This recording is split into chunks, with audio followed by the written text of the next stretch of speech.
you know what my least favorite part of the trial is? It isn't listening to the defense argue that her client is not guilty. She has a right to do that. It isn't even listening to what I believe, and I'm going to tell you what I think is inaccurate. My least favorite part of the trial is that even where we're standing here and our criminal justice system provides for justice for victims, and my job is to advocate for them, and I'm standing up here and I'm doing that. I've been doing that all week and several weeks before, and I'll keep doing it. You know what my least favorite part is? It doesn't take away any of the suffering. It doesn't take it away. So, don't deliver a verdict thinking that it will, because it doesn't. Your job is to follow the law and use your common sense when you consider the evidence. I embrace the high burden of beyond a reasonable doubt.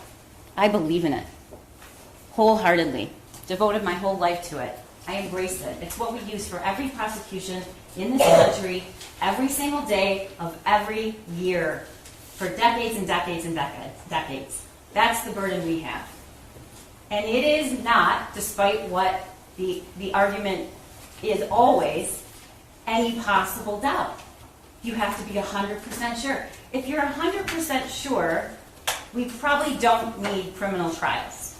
And you can't be. We can't be. That doesn't make any sense, does it?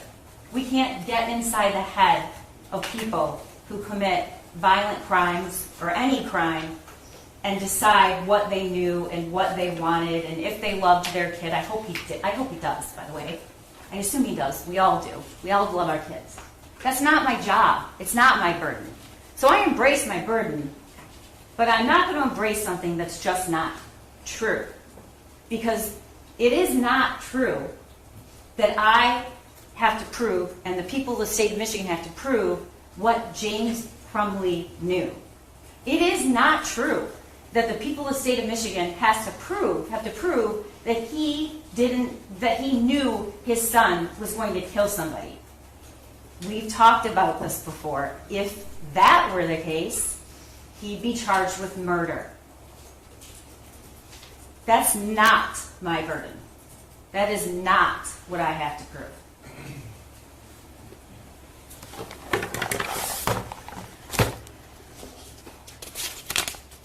The judge is going to instruct you what burden. It's a reasonable burden, and it's as to the elements that I have to prove. Only the elements. Beyond a reasonable doubt, using your common sense and your reason. The elements, and what are the elements? You're not going to hear that the elements of this crime are that I have to prove what he knew, what he actually knew. That's not the law, ladies and gentlemen. That is not the law. The law is I have to prove beyond a reasonable doubt what a reasonable person would do using ordinary care. That's what I have to prove.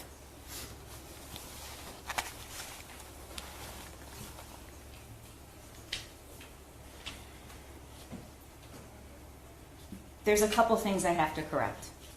The questions defense counsel asks witnesses are not evidence. It's the answers that are evidence, and you have to decide whether that's credible. But Special Agent Brandon did not testify that it was safe. He would call that secure if an unloaded gun was stored separately. In fact, that's not what he testified. What he testified to was that it wasn't storing the firearm or ammunition wouldn't make it secure if you had a 15-year-old who knew how to load and shoot that gun. That was his testimony.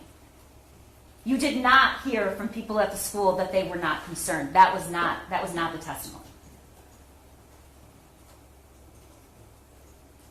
You did not hear that James Crumbley went home because he was trying to check on his son and he was worried. None of that happened. You heard the 911 call.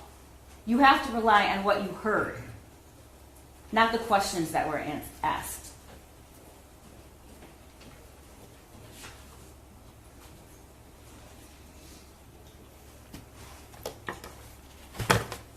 Defense counsel put up a statement from the journal about my gun and where my dad hid it. And she's urging you to find that credible. But if you do, and we argue you should find, it's all credible. You don't get to pick one statement from a journal and say he was telling the truth there. But all the stuff about how he asked his dad for help, that wasn't the truth. You have to use common sense. And I'm not going to go through every single thing that Ms. Lehman told you, because I know that you were all taking notes and you all listened to it. And I laid out, and I know you remember the testimony. But the one thing I'm just going to ask you one more time is, I embrace my burden, but you have to hold me to the law and what I actually have to prove and what the judge tells you I have to prove, which comes down to common sense and reasonableness. Let's step back. We have a person, we have a father who purchased a gun as a gift. He knows he has it. He knows how to use it. He knows he's in the house by himself after it's purchased. He gets called to the school. He gets called to the school, and the words on the paper, the drawing on the paper is of that gun. You heard Special Agent Brandon. The testimony speaks for itself, and so does the drawing. He saw the words, blood everywhere. He saw the image on the paper with the bullets and the person bleeding. He understands exactly, because the image is there and you saw it, that's exactly where those bullets landed.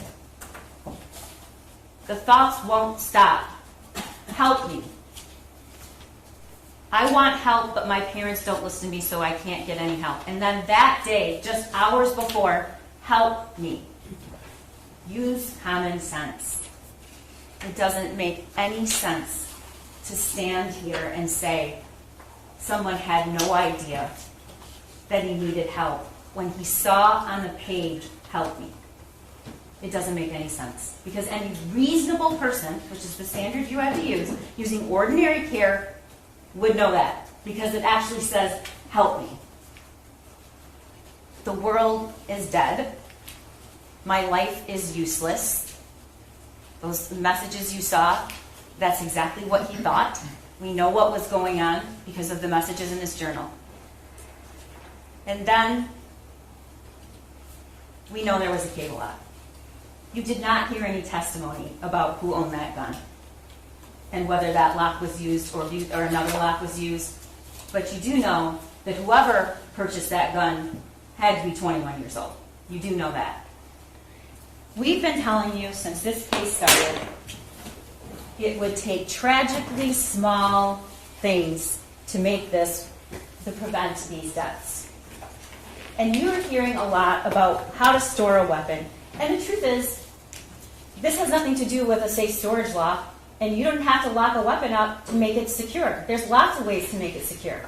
But what isn't secure is leaving it around, which we know he did with his other weapon, leaving it around. My dad left it out, LOL. I thought, why not? Loaded, knowing that your ammo is right there. We know that is not secure.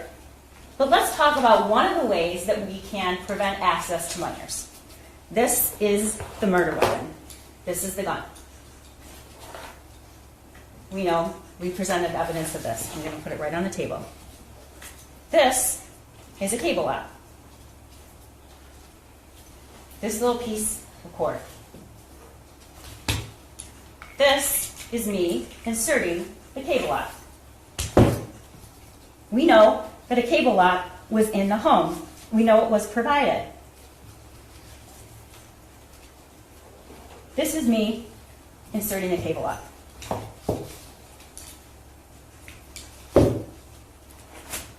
That takes less than 10 seconds. It takes less than 10 seconds. 10 seconds You don't have to go find it. You don't have to go buy it. It was provided. It was right there. You just watched me do it. 10 seconds of the easiest, simplest thing. One of which, by the way, not the only way. Locking was not the only way to prevent this, but it was one way, and it took less than 10 seconds.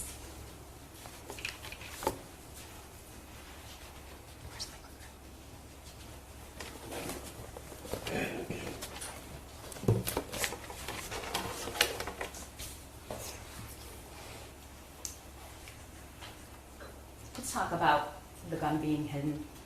Let's talk about that. You heard the defendant's sister say, yeah, he went and got the gun from his bedroom. These are the other two guns. Ladies and gentlemen,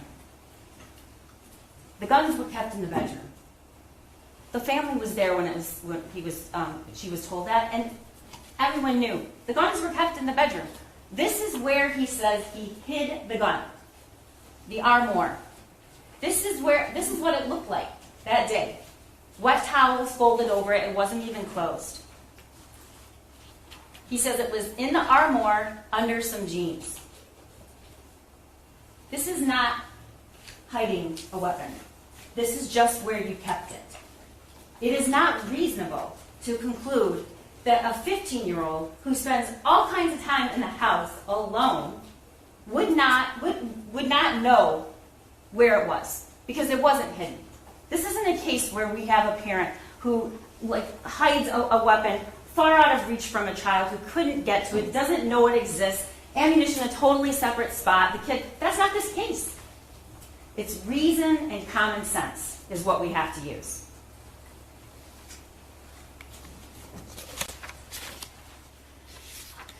We know that James Crumbley went home and looked for a gun when he heard there was an active shooter. And we know he referenced there was that meeting at the school. That's foreseeability, and that's a person who suspects their own son.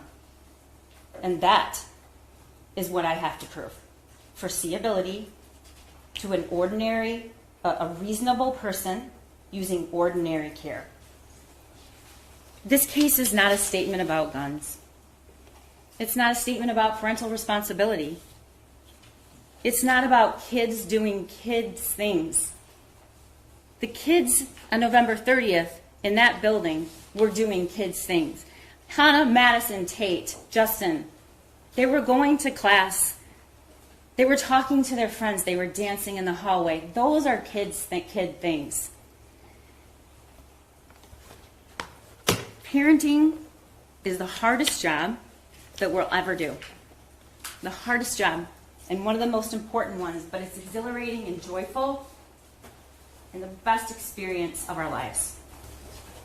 We look at our kids when they're born and we see hope. But they can break your heart. They're supposed to. They have to leave someday. They don't come with a set of instructions. I'm not here to tell you that this case is about somebody who didn't follow the instructions to be a perfect parent. But we do have a guide. We do have a basic standard for ordinary care.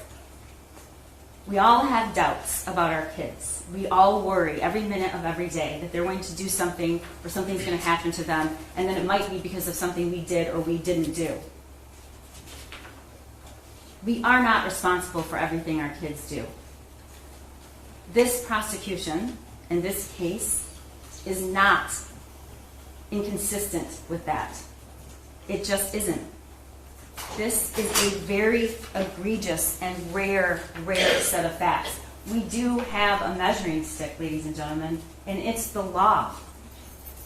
And it requires us to use ordinary care. And there is a consequence if we don't. In a very limited way that the law allows a parent to be charged.